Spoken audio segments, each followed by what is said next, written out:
Hello everyone, welcome to our channel का आप tarot. कैसे फ्रेंड्स आप लोग बहुत अच्छे हो गए और अपनी लाइफ में बहुत अच्छा कर रहे हो। क्या आज हमारी रीडिंग का टॉपिक है कि लोगों की राय आपको लेकर क्या है।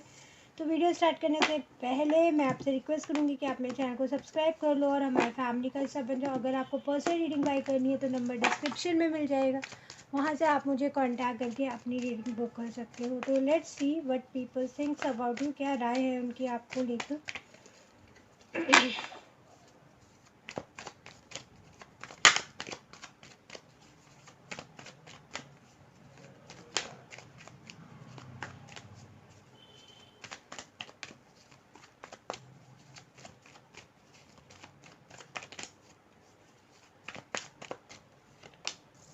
पहला है card 8 of wands and king of pentacles. Okay, आपका कम्युनिकेशन स्किल बहुत अच्छा है।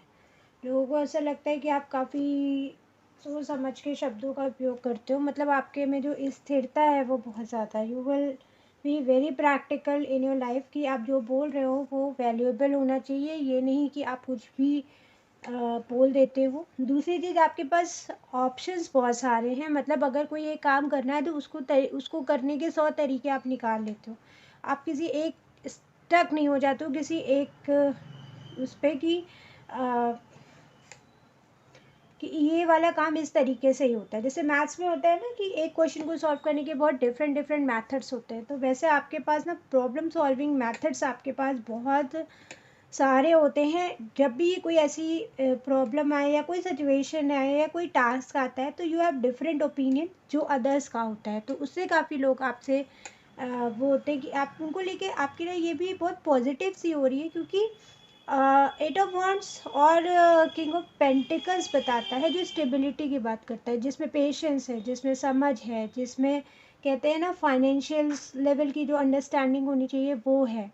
वही 8 ऑफ वॉन्ड्स मुझे लग रहा है कि आपके लिए काफ़ी रास्ते खुलते हैं लाइफ में, लेकिन आप चूजिंग बहुत ज़्यादा हो, तो इसके लिए भी आप रेडी रहते हो, मतलब आप कैलकुलेटिव रिस्क लेना अच्छे से जानते हो। ठीक है, तो फिर आया है 4 ऑफ सॉर्ड्स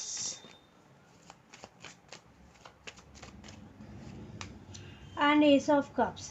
दो you are very loving person, आप बहुत ही प्यारे और बहुत ही काइंड हार्टेड पर्सन हैं, बट लाइफ में समटाइम्स कुछ स्ट्रगल ऐसे होते हैं जो आप किसी से शेयर नहीं कर सकते। एट दैट पॉइंट आप गिव अप नहीं करते हो, आप शांत रहना पसंद करते हो। आपको लगता है गो विद द फ्लो, जो चल रहा है उसको उसके साथ चलने दो, ज़्यादा उसमें उलझने की या ज़्यादा उसको समझने की कोशिश नहीं करते। इफ़ यू थिंक, एक लेवल होता है ना कि जहाँ पे आप समझ रहे हो कि हाँ ठीक है ये काम ऐसे होगा। मैं एक एग्जांपल दे रही हूँ कि लाइक सपोज़ आपका रिलेशनशिप है और आपको लग रहा है कि उस पर लड़ाई झगड़े कुछ ज़्यादा हो रहे हैं या बहस ज़्यादा हो रही है, तो आप एक लिमिट तक उसको सॉल्व करने की कोशिश करते हो। फिर ऐसा नहीं है कि आप उसको छोड़ देते हो, है ना, but you just sit quietly and observe that situation कि ठीक है ये काम अगर ऐसे हो रहा है तो पैटर्न क्या क्रिएट हो रहा है। तो 4 ऑफ सॉर्ड्स बहुत ज़्यादा बताता है कि रेस्ट पोजीशन पे है, लेकिन मुझे आपके लिए जो वाइब्स आ रही है वो यही आ रही है कि आप उसको ऑब्जर्व करते हो, रीथिंक करते हो कि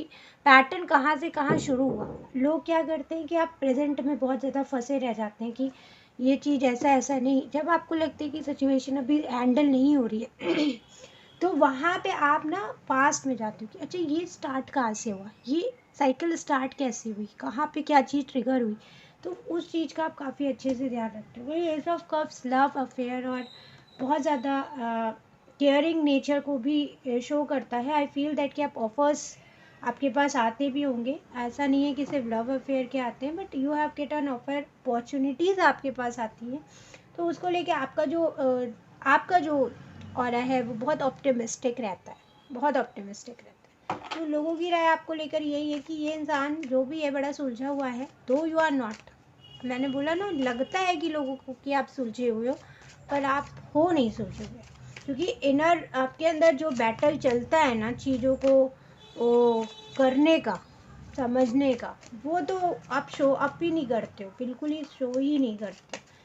okay, 4 of wands and the strength. काफ़ी बैलेंस बनाने में बिलीव करते हैं आप। लोगों की राय ये भी है कि अपने घर और मैरिज लाइफ में काफ़ी अच्छा तालमेल बना के रखा है। ये थोड़ा सा अलग सा मैसेज है, बट उनको ऐसा लगता है कि आपने काफ़ी एक अपने इन-लॉज़ के बीच में, अपनी वाइफ के बीच में, अपने प्रोफेशनल और पर्सनल लाइफ के बीच में काफ़ी अच्छा बैलेंस बना के रखा है। और आपके पास डिवाइन गाइडेंस रहती है, पता नहीं कहाँ से रहती है, but you have some kind of divine guidance जो हमेशा आपको एक एक एक लाइन, एक होता है ना कि बियॉन्ड द लिमिट जाने में हेल्प करती है। ठीक है, एक डर होता है कि नहीं हम करेंगे तो ये गलत हो जाएगा ना, और आपके अंदर आपका जो एटीट्यूड है वो ऐसा है कि चलो करते हैं, ज़्यादा से ज़्यादा क्या होगा, कुछ बिगड़ेगा, मैं उसे संभाल लूँगा। तो ये बहुत पॉजिटिव ही एटीट्यूड आप उस चीज़ को लगते हो, क्योंकि आपको उससे डर नहीं लगता कि चीज़ें ख़राब हो जाएगी, बिकॉज आपके अंदर ये कॉन्फिडेंस है कि ठीक है अगर ख़राब होंगी तो हम हैंडल कर लेंगे। अब मैंने आपको बीच में बोला था ना कैलकुलेटिव रिस्क, एक वर्ड बोला था, तो वो मुझे लग रहा है कि ठीक है, लोगों की राय आपको लेकर ये भी है कि जब whenever you get hurt just stay silent, not go with the जोश, not go with the conflict, but आप शांत हो जाते हो। थ्री ऑफ सॉर्ड्स ये भी बताते हैं दैट पास का कोई ट्रॉमास है जो आपको रिमाइंड कराता रहता है कि ये गलती मुझसे हुई थी, एंड आप आज भी उस सिचुएशन में स्टे हो। ये लव लाइफ से रिलेटेड हो सकता है, फैमिली से रिलेटेड हो सकता है, वेयर इमोशंस आर इन्वॉल्व, वहाँ वो बात है। अब ये आप अपने हिसाब से ले लीजिएगा क्योंकि सबके लिए अलग अलग होगा। तो ओवरऑल अगर आपके लिए लोगों की राय हम देखेंगे तो वो बहुत ऑप्टिमिस्टिक है, बहुत कॉन्फिडेंट है, स्टेबल है, दायरा है आपका चीज़ों को करने का और समझने का, काफ़ी अच्छी समझ है आपकी। तो ओवरऑल आप बहुत पॉजिटिवली इम्पैक्ट डालते हो लोगों के लिए कि हाँ ठीक है, ये इंसान एक फुल पैकेज है जिससे हम बात कर सकते हैं। तो ओवरऑल ये रीडिंग बहुत पॉजिटिव है, इसको क्लेम करिएगा, वीडियो को लाइक करिएगा, चैनल को सब्सक्राइब करिएगा। मिलते हैं नेक्स्ट रीडिंग में, तब तक के लिए बाय, टेक केयर।